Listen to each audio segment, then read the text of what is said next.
Well, people, I'm just checking my It's not overheating. It's probably because it's, I want to say 12 degrees. Yeah. Okay, it is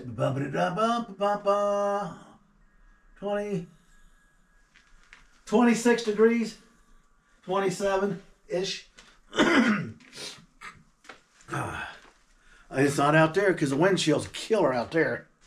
And the actual temperature, when I got up to have my morning coffee, was a minus 11.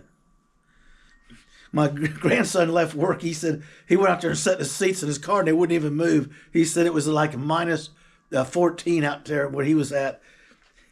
And he said his seats were like sitting on snow blocks for halfway home. And I said, yeah, that's the reason why I tossed you a toboggan when you went out, because if you get pulled over the side of the road or something happens, you need to have something warm in your car. I said, you need to have a coat. He always runs in with jackets and stuff like I used to when I was younger. So I'm going to get on him. I think he's got my old work company's coat or anything. I'm going to have Grandma get him one, and we'll throw it in the back of his car. So if he's ever out, something happens, he can stick that coat on, pull the toboggan on. You're not going to last long with a flannel shirt. It's got a lining in it. We got the bushings cut and made on the earlier video. We're going to get the sleeves made tomorrow. We're using the synthetic grease. You cannot use anything that's petroleum based, JB, the rust blasters, the oils and stuff, or the stuff. I will be using this to install these. And then I'll be using red and tacky on the bolts, because they'll be actually sealed in. It'll be very hard, and it'll help them. These will all be trimmed. Then I got to adjust them to fit. That's the reason I cut a little extra out of them, so I can literally move them around and get the shims in I want. Because this stuff is flexible, but it will not egg shape. See this right here? This is the old rubber one. It'll actually egg shape with my finger pushing on it. It'll compress down and move. This, trust me, barely moves. It's really going to stiffen that front end up. Now, to take the build the direction we want to take this, we've got to figure out the front end. So what I'm going to do tomorrow is I'm going to bring my snow boots out. I'm going to shovel snow around on the other side and take a pad out there and throw it down and put my camera under the car. There's no snow under the car. And get in the car and move the wheel back and forth, because I got a 3/4 of an inch turn from dead center before the steering starts to move. And this has got a couple ball joints in there. It's a ball on a rod. It goes up into another rod. And then you got a piece with the spring on it that you turn down, is threaded, that locks against that ball for tension. They could be backed out. Those springs could be broken. They could be wallered out, ready to fall out on the ground. But what I'm red flagging on this car is that someone had used it for a parts car. It's pretty damn stupid. It's a 43,000 mile car. The other one must have been a real gem, because they even stripped the tag off the body, probably to go with the title off this one, the car they were building. And they started putting this one back together, and I think they switched some older parts on here for the suspension and stuff, because I know they did the front end springs were wrong and everything. So I cut the springs because they had no compression on them. I mean, they were like a solid block of steel. I've stood on those frame horns and jumped up and down. The car wouldn't even move. It was rammed all the way up against the stops. So I cut them off to drop it down 12 inches off the ground to the height I want it. And I'll just use them as spacers while I'm building, because I'm going to put adjustable coilovers in there to get the ride and the adjustment I want. So we're going to be working today on getting part numbers and stuff to change this up. If I change the spindles with the machine shop,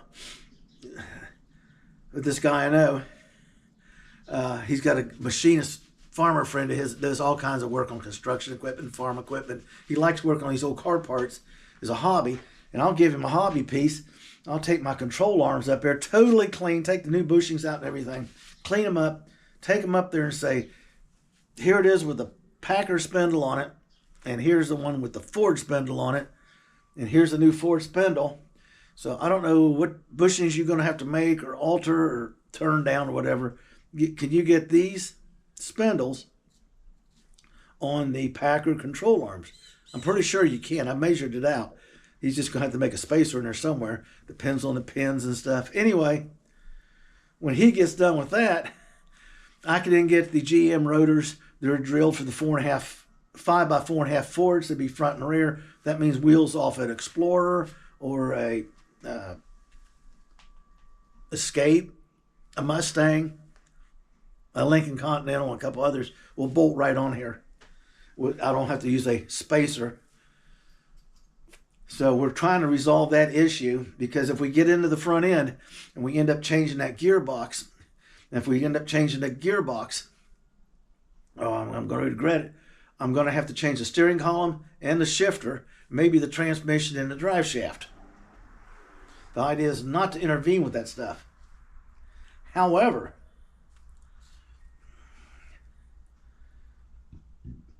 if I can modify the steering column with swivel joints to tie into a rack and pinion,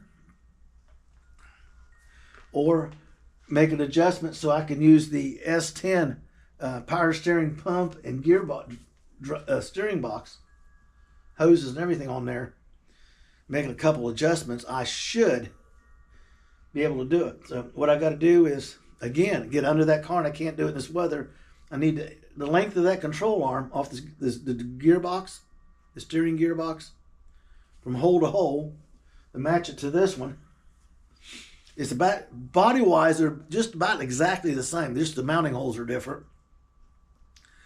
I can actually get it in there without a problem. I don't want to start domino effect where if I do this, I got to change the steering column. If I change the steering column, I got to change the shifter or the transmission. If I change the transmission and the shifter, I'm going to have to change the drive shaft, making it longer or shorter or whatever. And you're talking anywhere from $450 to $900 for a drive shaft. The last one I did, I went and got the yoke piece, and I got the drive shaft, and I cut it approximately what I wanted. I took the piece I cut and told him I need a new end for this to go to this yoke. He got me a conversion U-joint, and the result is right here. I had to cut that much of the drive shaft out to put it in there that I had. So that's what we're doing.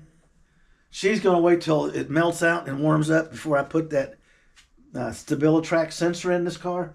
And then I'll bring the Ram pickup up here and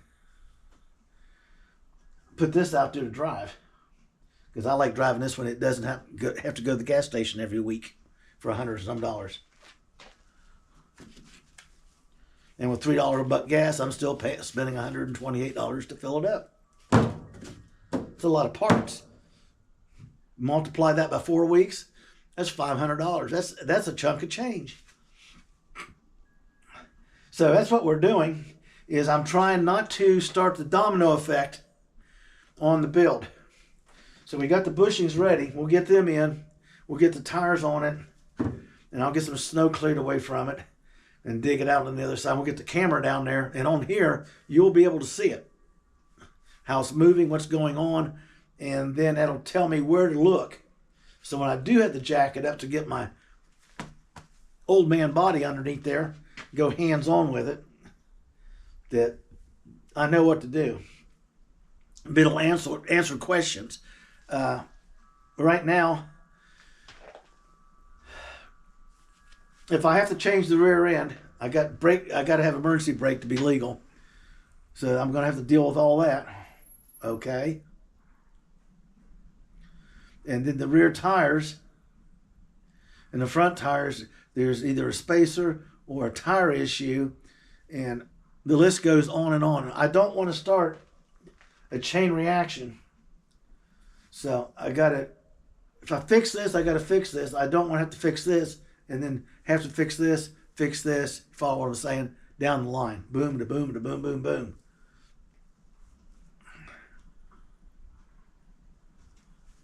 So that's what we're doing. And, oh, good.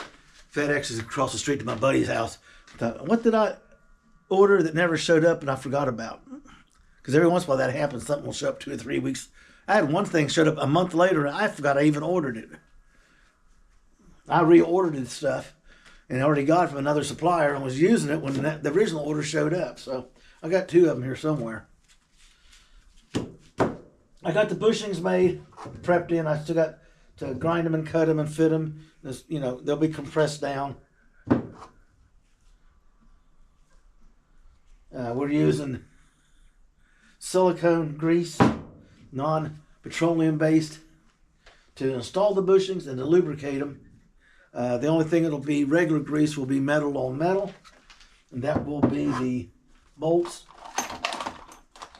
It slides in out the middle of it with the big collar.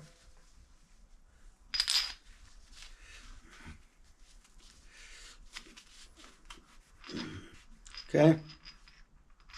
So this will all have red and tacky on it, and then this will have a washer. That'll have a washer. This, and it snugs it down, and I'll get the proper setting on it, and we're good to go.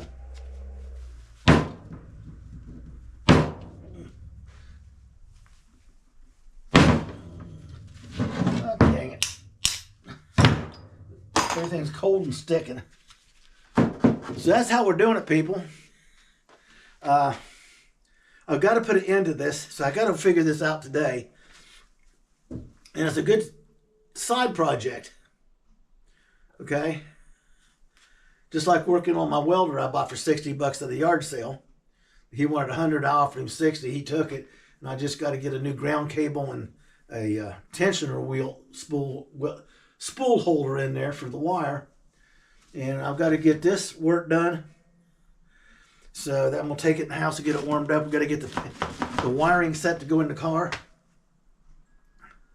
and remove everything from this harness that's already in the car and get the harness set, because I'm going to come out one day, turn the heater on, shut the door, let it run, have coffee, come back out, pull the cable, engine cables for the front of the car, rear of the car, inside the car, and mount the thing and get everything prepped in. Because when my son comes in, he just picks up where I've already routed the wire and then installs everything. So his time here is limited, so he can get the max amount of work done every time he comes over. Because it's like a 30-minute drive one way, 20 if you haul an ass like he usually does.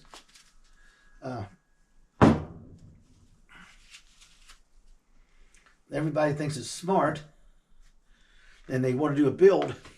When you do a build, to get a parts car. Parts cars are a wealth of money saving. I had 2 parts cars with this one. One to get the car built, and one because the guy sold me the car to get the top because he didn't want the damn thing in his salvage yard. Now every time I go down, he teases me about it. So he sold me the whole car for what I would have paid just for the top, which I got some more parts and some good stuff I could use, like I got the windshield wiper controls from here. We'll go in the Packard. Stuff we're changing. The front end suspension is going to be the key that put the tone on the build. Because that's going to tell me what direction to take it. Because when I start at the back of the car and I'll whack it off and do the rear end or whatever we're going to do back there and start coming forward, I got to have my P's and Q's together. I held my ducks in a row and just worked my way to the front. And then I had the front end stabilized and everything do. And then this sheet metal work and stuff. And quickly on that car, once it's wired, insured, and a license tag put on it, I can drive it to car shows while it's being worked on. It might be uglier than a mud fence, but it'd be a work in progress. Because you're not going to see a Packard rat rod very often. People, I'm going in because I am froze. My back's getting stiff. My shoulder is stiff, and I've had enough already. Like, subscribe, hang in there. I'm going to go in, have a cup of coffee, and work on videos and car parts. Take these in here and let it warm up. So, you people have a blessed day.